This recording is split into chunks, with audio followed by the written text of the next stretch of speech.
Hello friends, welcome back to my channel. तो आज हम लोग एक नया चैप्टर स्टार्ट करने वाले हैं क्लास 11th का, दैट इज़ डेरिवेटिव।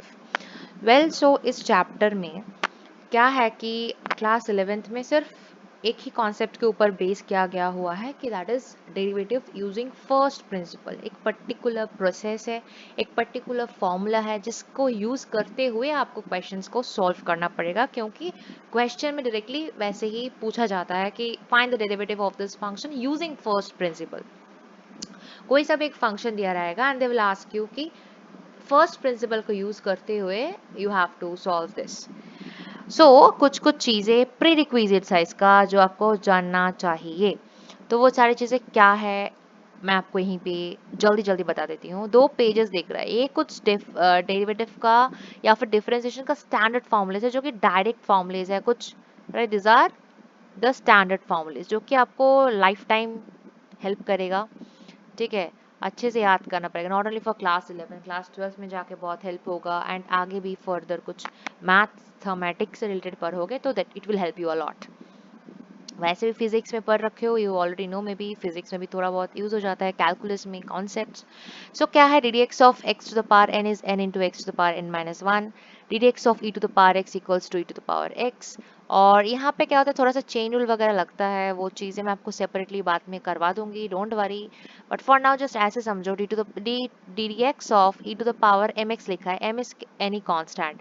तो क्या करते हैं, कांस्टेंट वाला टर्म बाहर आ जाता है and rest we differentiate the function as it is, that is e to the power mx आ गया। फिर log x का डिफरेंशिएशन होता है तो 1 अपॉन x होती है। कोई भी constant, c is any constant, कोई भी कांस्टेंट को डिफरेंशिएट करते हैं तो वैल्यू ऑलवेज 0 आती है।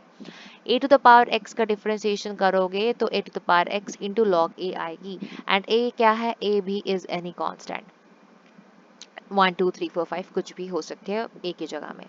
साइन x का होती है cos x, वही सेम, यदि कोई कांस्टेंट आगे आ जाता है तो उसको बाहर निकाल देंगे and rest will write the function जो भी बचता है आंसर में, cos mx।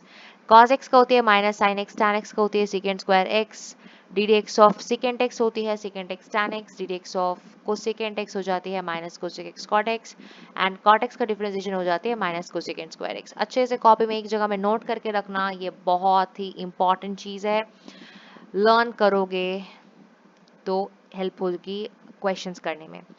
फर्दर कुछ प्रॉपर्टीज वगैरह होती है क्लास 12 में ना, और भी सारे बहुत सारे पार्ट्स हम लोग करने वाले हैं, पर फॉर नाउ क्लास 11th के पॉइंट ऑफ व्यू से जस्ट फर्स्ट प्रिंसिपल के ऊपर ही फोकस किया गया हुआ है, but still you should know about this formulas also. तो कुछ कुछ प्रीरिक्विजिट्स है फॉर दिस चैप्टर जो मैं आपको बोलना चाहती हूँ, अच्छे से सुन लो। यहाँ पे क्या है, कुछ प्रॉपर्टीज है, यदि कोई फंक्शन ऐसे एडिशन या सब्ट्रैक्शन फॉर्म में है और बाहर डिफरेंशिएशन लिखा हुआ है तो we can just separately differentiate this two functions. जैसे एक बार ddx of fx plus minus जो भी साइन होगा वो देना है यहाँ पे, प्लस ddx ऑफ gx, यदि प्लस है तो प्लस देंगे, माइनस है तो माइनस देंगे, ऐसे सेपरेटली वी कैन डिफरेंशिएट। कोई भी कांस्टेंट होगा वही सेम चीज़ यार बाहर आ जाएगा एंड बाकी फंक्शन को एज इट इज हम लोग डिफरेंशिएट करेंगे। मल्टीप्लाइड फॉर्म में यदि होता है, ये बहुत इंपॉर्टेंट है ये दो चीज़, मल्टीप्लाई और डिविजन फॉर्म। तो क्या होता है फॉर्मूला, एक फंक्शन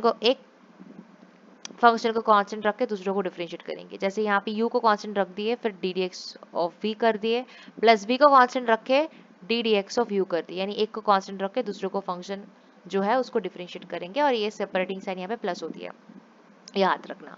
एंड यहाँ पे जो डिवीजन रूल है, आई मीन डिवीजन फॉर्म में है u अपॉन v, तो नीचे में v स्क्वायर लिखना है, फिर ऊपर v को कांस्टेंट रखो, ddx ऑफ u करो, minus u into ddx of v, फिर यहाँ पे u को कांस्टेंट रख के v को डिफरेंशिएट किए, और यहाँ पे सेपरेटिंग साइन माइनस होती है, अच्छे से इसको याद रखना।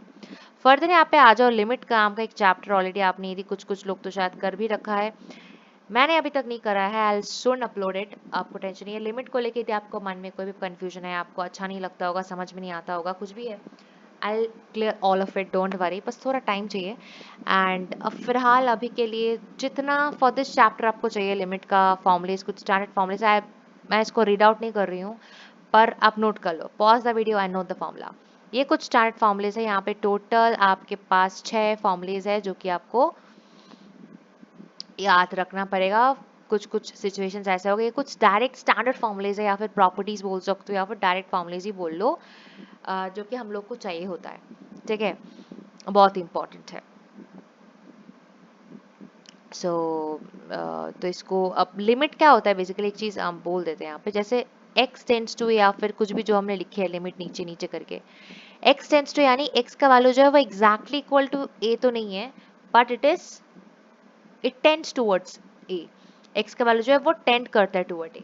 तो बस ये एक कॉन्सेप्ट होती है लिमिट के। एंड जब हम लोग लिमिट हटा देते हैं तब क्या करते हैं फंक्शन के, जब सपोज यहाँ पे मैंने लिखा है limit x tends to 0, limit हटा दूंगी तो x के जगह में मुझे 0 डालना पड़ेगा।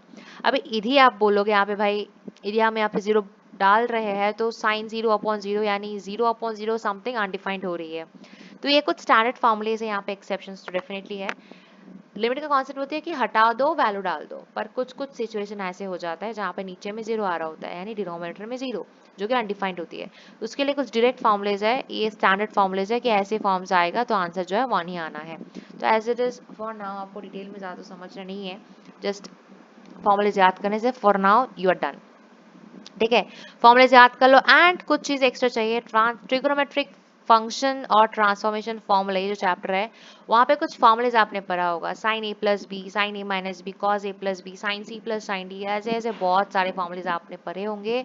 नहीं आता है, यदि कोई भी डाउट वगैरह कन्फ्यूजन है तो आपको टेंशन नहीं करना है। मैंने आपको एक वीडियो बना के दिया है ऑलरेडी, बहुत पहले बनाया था, बस फॉर्मूले ही कवर्ड है वहाँ पे, डिटेल में मैं आपको बाद में करा दूंगी, उसमें कोई प्रॉब्लम नहीं है। So link will be in description. Transformation formula, trigonometric functions, जितने फॉर्मूलेज आपको इस चैप्टर में ज़रूरत होगा सब मैंने आपको एक ही वीडियो में प्रोवाइड किया है, link will be in description, वहाँ से जाके चेक करना। एंड चलो अभी इतना ही प्रीरिक्विजिट था, अभी हम लोग फोकस करते हैं जो हम लोग को इस पर्टिकुलर वीडियो का मोटिव है, इस चैप्टर का मोटिव है, that is differentiation using first principal. इसका फॉर्मूला क्या है, देखो जब हम लोग कोई फंक्शन एफ एक्स है उसका डेरिवेटिव को कैसे डिनोट करते हैं, एफ डैश एक्स से डिनोट करते हैं।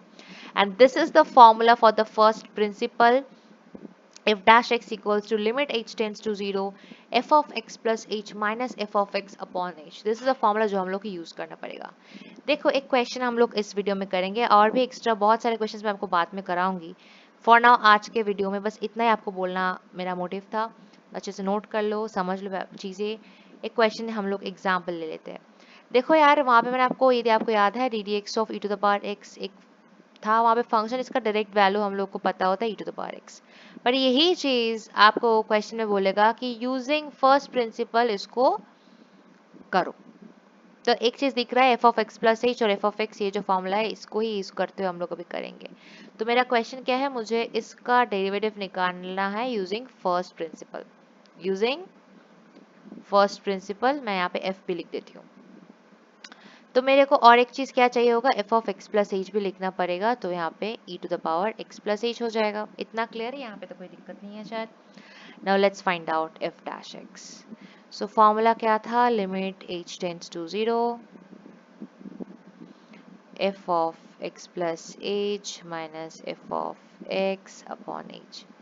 डाल देते हैं वैल्यू अपना, लिमिट h टेंड्स टू 0। अब मेरा f of x plus h क्या है, e to the power x plus h minus e to the power x upon h।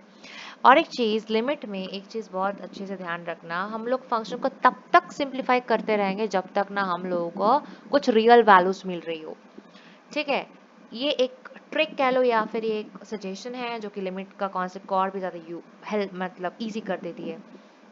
तो यहाँ पे सोचो, दिमाग थोड़ा यहाँ पे खर्चा करना पड़ेगा, कैसे कैसे मैं इसको सिंप्लीफाई कर सकती हूँ। यहाँ पे एक ही चीज़ दिख रहा है, इसको मैं e to the power x into e to the power h कर सकती हूँ, x प्लस h को minus e to the power x। अब बोलोगे कैसे सोचे, कैसे स्प्लिट करना पड़ेगा, इसलिए आपको लिमिट का स्टैंडर्ड फॉर्मूले जो कि मैंने आपको प्रीवियस स्लाइड में दिखा दिए है वो भी ज़रूरी है याद रखना। क्यों ज़रूरी, अभी समझ में आएगा। देखो भाई, limit h tends to 0, e to the power x common ले सकती हूँ यहाँ पे, e to the power h minus 1 upon h।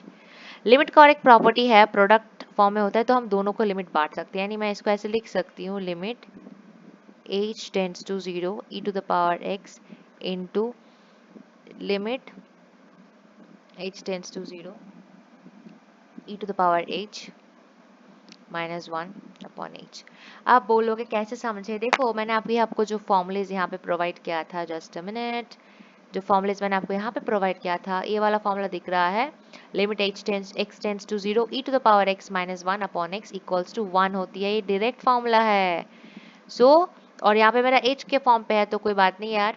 तो मेरा यहाँ पे इस पर्टिकुलर जो टर्म है, ये जो टर्म यहाँ पे मेरे पास है, इसका वैल्यू मैं डायरेक्टली वन लिख सकती हूँ कि नहीं सकती हूँ? ऑब्वियसली यस लिख सकती हूँ, यहाँ से इधर देख लो, ठीक है। सो मैं यहाँ पे क्या करूँगी,